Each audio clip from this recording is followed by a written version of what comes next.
This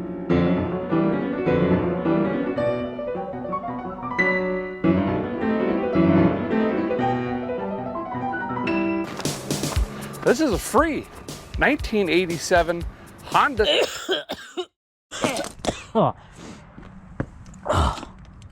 Those have been stuck in my throat for weeks. This is my free 1987 Honda Foreman. And yes, it was free. Bought it from an old man in upstate New York for the low, low price of get this broken junk out of my barn. It's also how I met my wife. Did a full mechanical restoration on it years ago, long before I had a YouTube. And as I've proven, it's the toughest ATV ever made.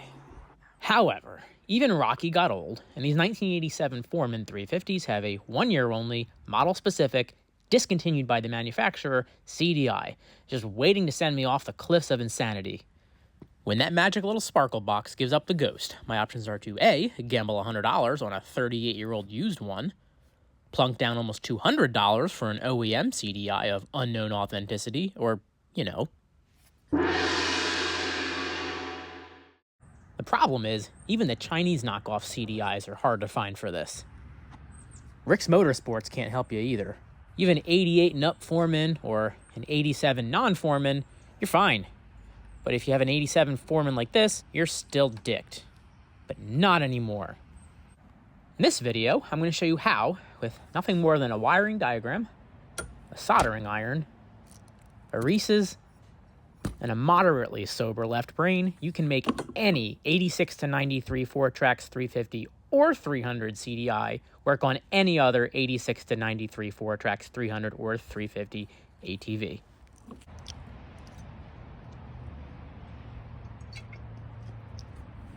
The keys to success with these old projects, as well as success with any other venture in life, are tenacity and adaptability. That's why giant pandas are almost extinct and raccoons have successfully annexed my attic. All of these CDIs have slight differences. Every single one. Some connect to the cooling fan, others don't. Some connect to the reverse switch so they can limit your top speed in reverse, others don't care how fast you go in reverse.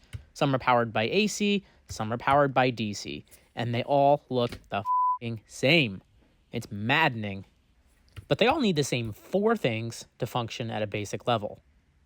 3 inputs and 1 output. You need a power source, you need ground, you need a trigger signal, and an output to your ignition coil. Case in point, I got this $20 Chinese CDI, brand new on Amazon. It's for a super common 89 to 93 Honda TRX 300. Not even the same engine as little blue over there. But if we look at the wiring diagrams, it has the same basic needs and the timing is similar too. So all you need to do is move some pins around and it'll work.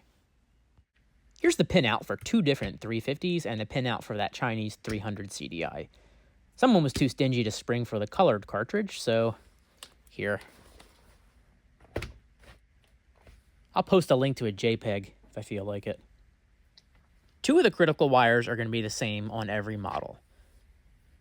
The blue and yellow comes from the pulse generator, and the black and yellow is the one that goes out to the ignition coil.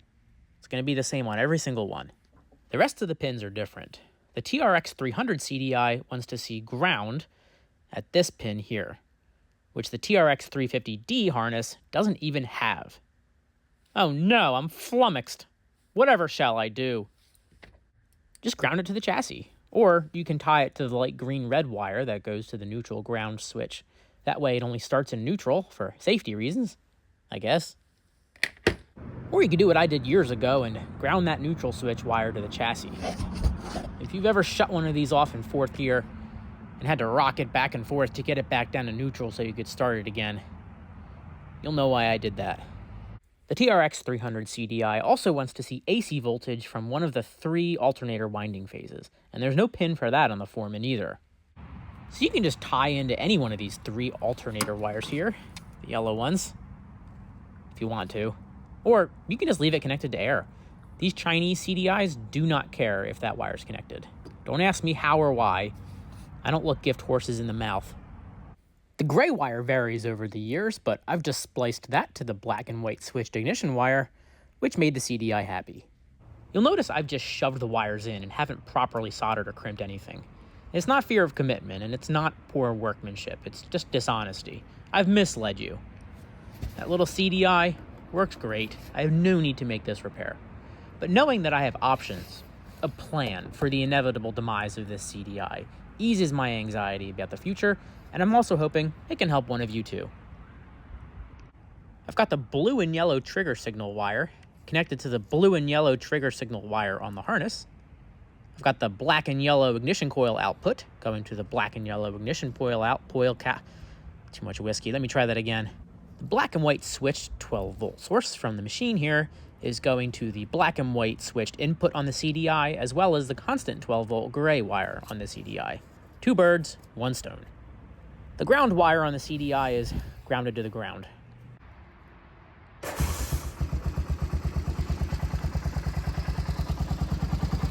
Come on, it only works. You can't use a 300 CDI on a 350, man. They're not compatible.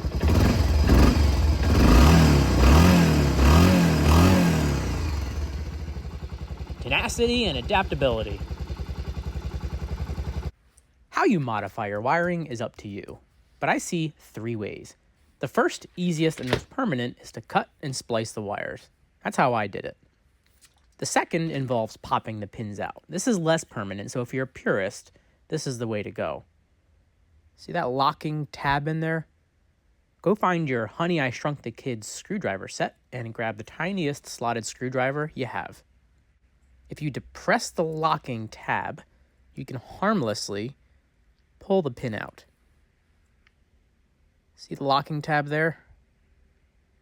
Focus. You get the point. Lube up the boot, and it locks right back in.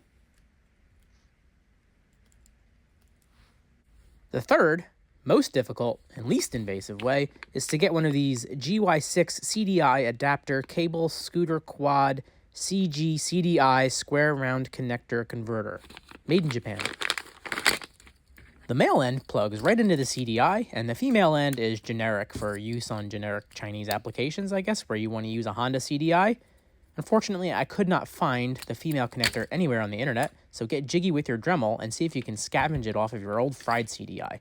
Then you can make your own TRX 300 to TRX 350D or whatever you have adapter harness. And before some rabble-rousing know-it-all says, you should have bought a genuine part and been done with it. Those Chinese ones are junk. This one has good reviews, it works great for me, and I can buy 8 of them for the price of 1 genuine part, which, by the way, is going to have to come from a third-party seller and be of unknown age and origin anyway. So leave me alone, dads. And no, I'm not jaundiced, I just ate a clementine. Here's another example for you, my 1986 TRX 350 that I trash-picked in this video. Memories. These 1986 350 CDIs make lightning out of AC directly from the alternator, not DC from the battery like 87 and up. So how do we adapt this Chinese CDI to it? Go out in the woods, find an old appliance, like that old TV over there. Take the power cord, unceremoniously shove it under the battery terminal, and run it over to the switch and constant 12-volt inputs at the same time. Do not solder or crimp these properly. This is for testing purposes only, and no one likes a show-off. My power, ground, coil, and pulse wires are all connected, and... What the hell? Damn ghosts! When I arrived at Lazy Acres this morning, the tarp had blown off this, and apparently there was an ice storm last night up here. The starter button and choke lever are both locked up tighter than a nun's bum, and because I hooked the 12-volt supply for the CDI straight to the battery for this demonstration, instead of a switch source like you should do, the kill switch has as much authority as the English monarchy. I'm pretty sure there's a hairdryer lying around somewhere. Alright, the controls are thawed out.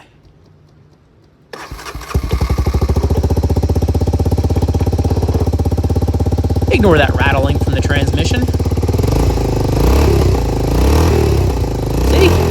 Runs like a top. It's always something. This one was basically free too, and unlike the blue one, it was worth every goddamn bit of the asking price. So there you go. I know this video was a bit esoteric, but I'm sick of people clutching pearls about incompatible parts, quote unquote, or crapping their pants trying to look at a wiring diagram. These things are pretty simple, guys. Don't be afraid of them. Hopefully this helps someone keep their old machines going a little longer, because the new ones are frickin'...